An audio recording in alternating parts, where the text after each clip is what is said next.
Hello, everybody. I'd like to thank you for joining me in Pursuit of Signal. In Pursuit of Signal is a deep dive into the social impacts of technology on our everyday lives. My name is Jose Angel Castro. I am your host, facilitator of this forum, this circle, on an incredibly important topic.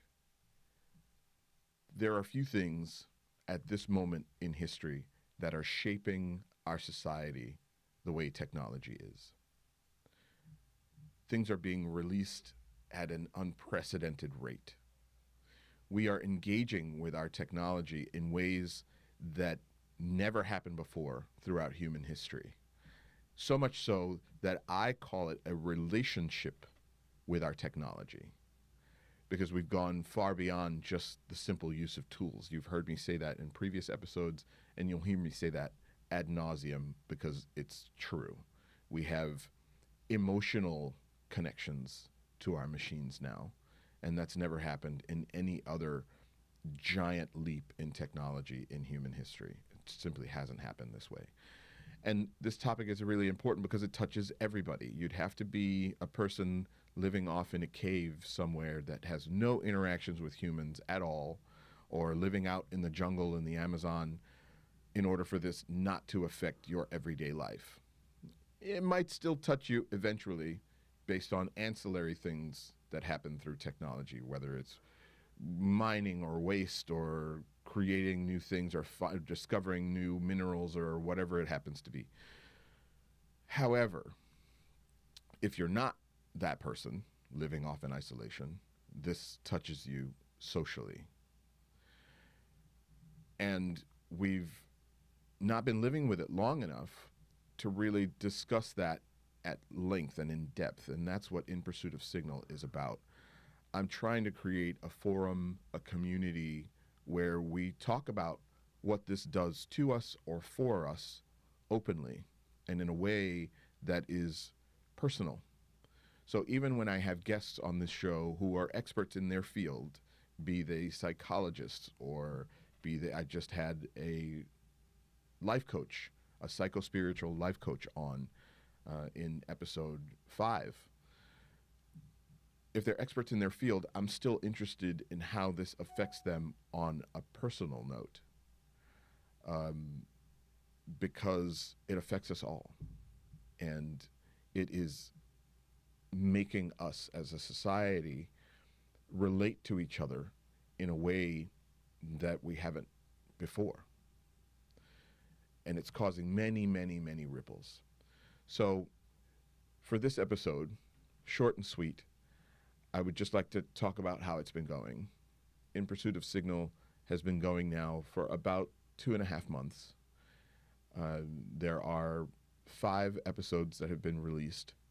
There is a 6th episode that was recorded during Miami Art Week with Nucleus Hub and in partnership with the Hip Hop Museum here in Miami. That was a fantastic experience. I had 2 guests for that, Marty Davis and Alain Haug. Alain Haug is an expert in cybersecurity, and Marty Davis is a business lawyer and a master connector of people who has a podcast called The Marty Davis Show. And it was a fantastic experience, very energetic during Miami Art Week. We're waiting for the edit for that. That was going to be episode 6, but instead this is going to be episode 6 because sometimes we just have to pivot. And I wanted to let everybody know how it's going.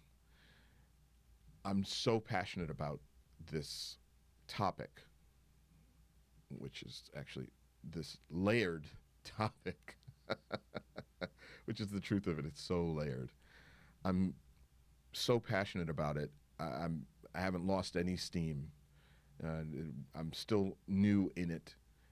There's still many things to be done to really build out the community the way that I want to, but I'm very encouraged by the feedback that I've been getting.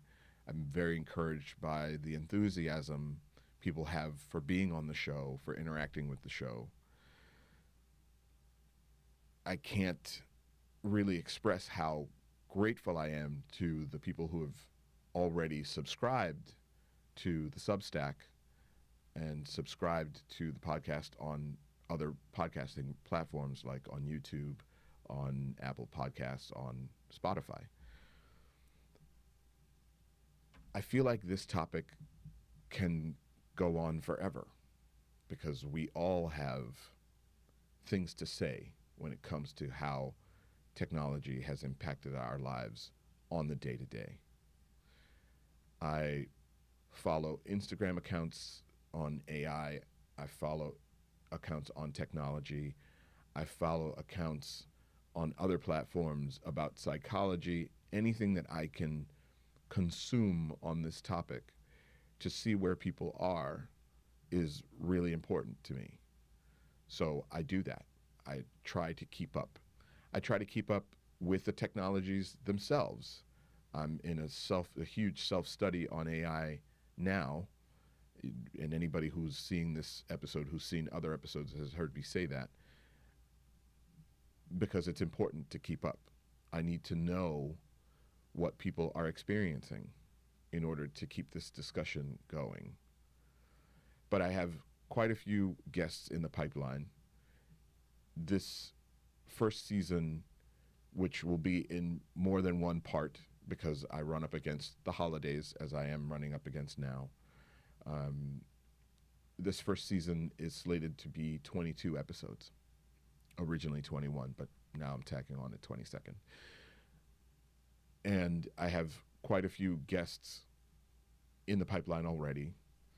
And some of those episodes are going to be like this one, where I sit down on my own and just talk to you about things that are coming up that are interesting to me, things that are important to me within this pursuit. This being a bit of a review, not really, but a little bit. 5 episodes already in the can, 6th one in editing now, and this one. So as I look into what's happened so far, I'm really encouraged. It doesn't feel like a daunting task, I think, because I'm so passionate about it. And because I see that other people are passionate about it. Just had a conversation with a dear friend in Los Angeles, 2 dear friends in Los Angeles, who are a mathematician and literally a rocket scientist, an astrophysicist. And we got into talking about this a little bit on the phone, and that ended up being easily a 35, 45-minute conversation because they're parents and they see the way their child, who is now an adult, has grown up with these things and the way that these things affect her life and their lives personally. And it's a very interesting thing because everybody has their own story when it comes to their relationship with their technology. In episode 5, Ariella Shanti Layden, who was my guest, she actually ended up doing a tiny little mini session with me about part of my relationship with my technology, and that is the part that I have an alarm on my phone that goes off every single night at 9 p.m. to tell me to put my phone aside. And it tells me that I've set that alarm so that I could set a limit on being on my phone before I go to sleep, so that I give myself a cushion of time where I'm not engaged with my technology before I go to sleep. Because research has shown that your screen time can really affect the way you sleep, not only today, but your next day's sleep, if you don't have a break before you go to bed, and if you don't set a fairly consistent sleep time. So we discovered that one facet of my personality, I call him my teenager, is rebellious about that alarm. It's so silly to say, but it's true. It's true. And if you watch that episode, you'll see exactly how that went down. But when that alarm goes off, that teenager gets rebellious and generally says, well, why should I have to do that? I'm a grown-up. I don't need to set my phone aside. blah, blah, blah. And from that lesson that Ariella taught me, I call her Shanti, so you'll hear me calling her Shanti. That lesson that Shanti taught me, I decided that what I would do was to semi-combat that rebelliousness. I would set my phone aside half an hour before the alarm rang as a little bit of a bypass. And as an update, it's actually been working. Sometimes somebody might call me or text me that with something that I might need to address at the time. Sometimes it doesn't work so well. I find myself impulsively reaching for my phone, but I also decided to set it in a place that it's not right in front of me to see when it lights up for a notification of some sort or another. And also being discretionary about, do I really need to answer or address that?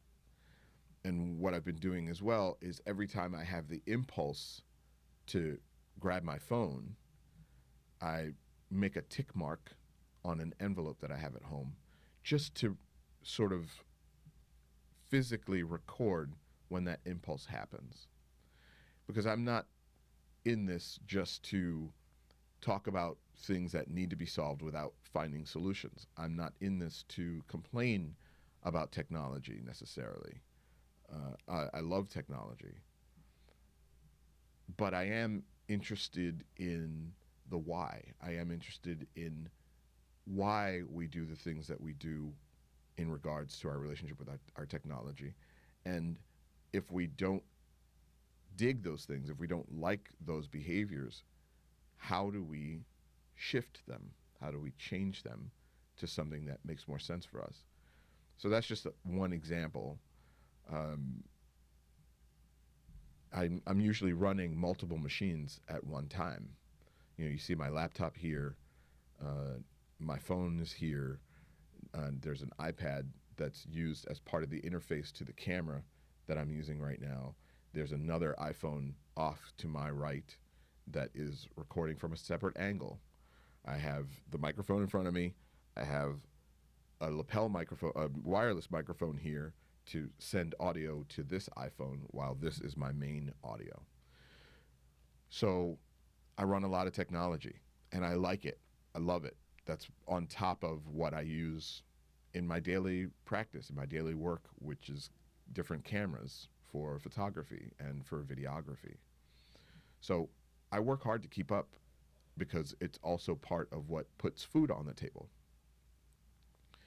But this investigation into how it shapes how we interact with one another, being of an older generation that grew up with a different set of, I don't even want to call it values necessarily, a different way of doing things based on the fact that these technologies did not exist. And I'm interested in the transition between those old ways and these new ways. I'm interested in how this transition, what this transition means for younger generations, things that we took for granted, that we didn't necessarily pass on to the younger generations, whether it's, and it's not the technology's fault, it's about human behavior. It's about the way we interact. So I'm super interested in all of these things. And I think it's one of the single most important topics of the day. I mean, really, when you really think about it, when it comes to thinking about the way that humans interact with other humans, this is the most important topic of the day. And add to that, layer on top of that, AI. Layer on top of that the fact that we as human beings have now given birth to other beings. They're digital beings, but they're beings nonetheless. And we are beginning to have relationships in general with them as well when it comes to AI agents or platforms or chatbots or whatever. There's clear evidence that in the absence of connecting with each other in the same way that we used to, we have to fill that void somewhere. And a lot of us, especially our younger generations, are turning to the digital beings that we've created for that sense of connection. I don't know that that's right, actually. In the absence of that connection is really what it is. And when we really think about that, is that something that we want? Now, mind you, I try as much as I can to say when I'm offering an opinion of mine. And this is partially my opinion, but also a lot of observation about the way that things are going for us. And I'm not looking to define what is good or bad in talking about what we had as older generations. These new developments might simply be a replacement for those things, and they might be a replacement that works. Could be. Very much could be. But on the other side of that coin, I am seeing a lot of stress and anxiety around the loss of connection with other human beings. And I'm also seeing some little flashes of discovering the value of those connections, of those human connections, as they begin to fade. Is that right? Yeah, I think that's right. When we talk about the lessons of my youth and the youth of generations before me, of having free time, free unsupervised time, and you cut to a time where kids don't have any unsupervised time, basically, in general. Not just my opinion, that is actually a fact. What does that do to us? How does that shape our children as they grow up? There are many kind of little microcosmic lessons that are learned in that unsupervised time, that we learned in that unsupervised time, that go unlearned. Or do they? Now I have to ask this question too. Are they unlearned, or are they being learned in a different way? Are they unlearned, or are they being replaced by something that will eventually be just as valuable? Now I know this sounds a little bit bipolar, but it's the coexistence of both possibilities that's both interesting and important.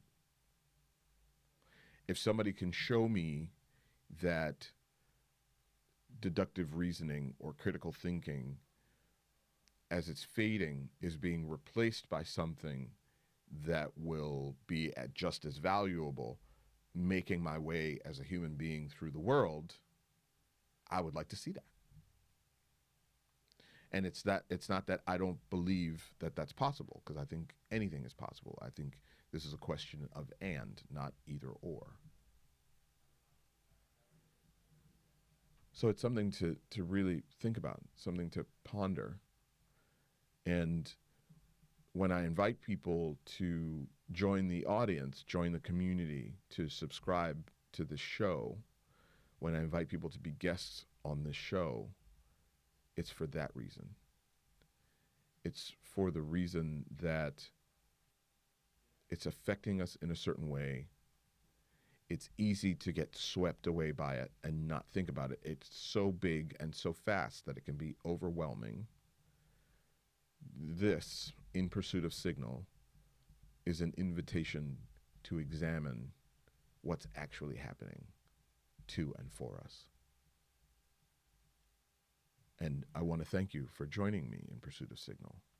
I'm so incredibly grateful that you were here. As the months go on, new episodes will come out. New benefits of membership will come out. And hopefully we will discover together some really interesting and important things. Thank you so much. It's middle of December, so happy holidays. If you're watching this, everyone, please stay safe. Please use this time of year to be kinder to one another and let that feeling run into next year. Have a good one.